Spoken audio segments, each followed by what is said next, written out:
Times of India की खबर के मुताबिक ग्रेटर नोएडा के कादलपुर गांव में बन रही मस्जिद की दीवार दुर्गा शक्ति नागपाल ने नहीं गिराई थी। दुर्गा को वक्फ बोर्ड ने क्लीन चिट दे दिया। अखबार के मुताबिक दीवार गिरने के बाद गांव का दौरा करने पहुंचे यूपी सेंट्रल वक्फ बोर्ड की एक टीम ने यह दावा किया है। टाइम्स ऑफ इंडिया के मुताबिक निलंबित आईएएस दुर्गा शक्ति नागपाल ने अवैध रूप से वक्फ बोर्ड की जमीन से कब्जा हटाने की मुहिम शुरू की थी। इसी वजह से इलाके के भूमाफिया और रेत माफियाओं ने मिलकर दुर्गा शक्ति नागपाल का तबादला करवा दिया। क्या छपा है देखिए। ग्रेटर नोएडा के कादलपुर में बन रही मस्जिद की दीवार दुर्गा शक्ति नागपाल ने नहीं गिराई थी। दीवार गिरने के बाद गांव का दौरा करने पहुंची यूपी सेंट्रल वक्फ बोर्ड की एक टीम ने यह कहा है, यह दावा किया है। यूपी सेंट्रल वक्फ बोर्ड की एक टीम वहां पर गई थी दौरा करने के लिए। उनकी तरफ से कहा गया है निलंबित आईएएस दुर्गा शक्ति नागपाल ने अवैध रूप से वक्फ बोर्ड की जमीन से कब्जा हटाने की मुहिम शुरू की थी। वक्फ बोर्ड की जमीन थी 70 बीघा के करीब, उस पर कब्जा कर रखा था भूमाफिया ने, रेत माफिया ने, और उस पर से कब्जा हटा रही थी। तारीफ की है, यहां पर प्रशंसा की गई है आईएएस दुर्गा शक्ति नागपाल की। इसी वजह से इलाके के भूमाफिया और रेत माफिया ने मिलकर दुर्गा शक्ति नागपाल का तबादला करवा दिया। सुन्नी वक्फ बोर्ड ने उनकी जमीन को कब्जे से मुक्त कराने के लिए दुर्गा शक्ति नागपाल की तारीफ भी की थी। वक्फ बोर्ड ने उनकी जमीन को कब्जे से मुक्त कराने के लिए दुर्गा शक्ति नागपाल की तारीफ की। कमेटी के मुताबिक जिले में वक्फ बोर्ड की करोड़ों की कीमती जमीन 70 बीघा जमीन पर भूमाफिया ने कब्जा किया हुआ था। दुर्गा भूमाफिया के खिलाफ काम कर रही थी और इसी वजह से दुर्गा शक्ति नागपाल का निलंबन हुआ, तबादला कराया गया। तो दुर्गा शक्ति नागपाल ने दीवार नहीं गिराई थी। यही रिपोर्ट कुछ इसी तरह की बातें डीएम की रिपोर्ट में भी आई थी। हालांकि एलआईयू की रिपोर्ट का आधार बनाकर कार्रवाई की गई, एलआईयू की रिपोर्ट को, लेकिन इससे पहले डीएम की रिपोर्ट आई और अब सुन्नी वक्फ बोर्ड की एक टीम ने यह दावा किया है कि दुर्गा ने दीवार नहीं गिरवाई थी। वक्फ बोर्ड की जायदाद है, उसमें एक दुकान के हम किराएदार हैं। तो भूमाफियाओं ने इसको खाली कराने के लिए हम पे जोर दिया गया, दुकान खाली कराने के लिए।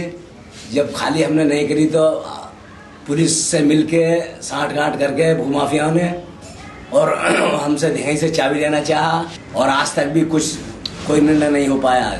2 साल हो गए, हम परेशान हैं। मैडम ने हमारी मदद करी साहब। जो मैडम थी हमारी श्री दुर्गा शक्ति, वो नागपाल जी, और बड़ी अच्छी सुनाई करती थी। बेचारी बहुत ईमानदार और सच्ची वो हैं अधिकारी। ये बस भूमाफिया या गुंडे लोग जो हैं उनको यहाँ नहीं चाहते हैं कि भाई ऐसा अधिकारी यहाँ रहे कि जो किसी के हर गरीब आदमी की सुनाई हो रही है।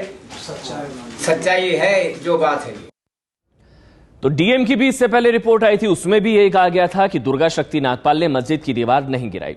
उसके बाद एलआईयू की रिपोर्ट आई जिस पर अखिलेश यादव ने कहा कि उसी की रिपोर्ट के आधार पर कार्रवाई की गई, लेकिन उस पर भी सवाल उठ रहे थे। और अब वक्फ बोर्ड की कमेटी ने दावा किया। हमारे साथ मेरे वरिष्ठ सहयोगी विजय विद्रोही इस वक्त जुड़ चुके हैं। विजय, एक के बाद एक जितनी भी समितियां हैं, अब वक्फ बोर्ड यानी कि मुस्लिम समुदाय भी साथ खड़ा नजर आ रहा है। वक्फ बोर्ड की एक टीम ने दावा किया कि दीवार नहीं गिराई थी। डीएम की रिपोर्ट में भी इसी तरह की बात कही गई थी। जी हाँ, अब ये देखना दिलचस्प होगा कि अखिलेश यादव की सरकार इस रिपोर्ट को लेकर क्या करती है। इस रिपोर्ट में जो दावा किया गया है उसको वो खारिज करती है या उसे स्वीकार करते हुए दुर्गा शक्ति नागपाल के निलंबन की वापसी का कोई रास्ता निकालती है। ये देखना दिलचस्प होगा, क्योंकि ये सुन्नी वक्फ बोर्ड जो है वो उत्तर प्रदेश सरकार के तहत ही एक आता है और ये सरकारी जमीन वक्फ बोर्ड की जमीन थी 70 बीघा के आसपास, करोड़ों की, जिस पर से अतिक्रमण हटाने के लिए दुर्गा शक्ति नागपाल लगी हुई थी और वो भी सुप्रीम कोर्ट के निर्देशों के अनुसार। और गांव वालों को वो हिदायत दे रही थी कि सुप्रीम कोर्ट के निर्देशों का वो पालन करे और गांव वाले उसका पालन कर रहे थे। सबसे महत्वपूर्ण बात है कि इस रिपोर्ट में ये कहा गया है कि किसी तरह का कोई सांप्रदायिक तनाव वहां नहीं था, जबकि सांप्रदायिक तनाव फैलाने की कुछ लोगों ने कोशिश की, जिसमें स्थानीय समाजवादी पार्टी के लोग शामिल थे और उन्होंने एसएमएस के थ्रू भी अभियान चलाया। एक और गंभीर बात इस रिपोर्ट में है कि अखिलेश यादव को खुद पिछले साल जुलाई में इसी वक्फ बोर्ड के लोगों ने एक ज्ञापन दिया था, एसएसपी मेरठ को भी ज्ञापन दिया था, और तब उस ज्ञापन को तो नजरअंदाज कर दिया। लेकिन फिर दुर्गा शक्ति नागपाल ने जब ये अतिक्रमण हटाने की कोशिश की तो फिर उनके ऊपर इल्जाम लगाए गए और उन्हें सस्पेंड किया गया। तो ये अपने आप में ये रिपोर्ट बड़ी गंभीर है। मुझे लगता है कि अखिलेश यादव अगर चाहें तो इस रिपोर्ट का सहारा लेकर इस मामले को अब वो कहीं ना कहीं सुलझाने की तरफ कोशिश कर सकते हैं। शुक्रिया आपका विजय विद्रोही। यूपी सेंट्रल वक्फ बोर्ड ने क्लीन चिट दी है। डीएम की रिपोर्ट में भी इसी तरह से क्लीन चिट दी गई थी, लेकिन अब क्या रुख होगा अखिलेश यादव का?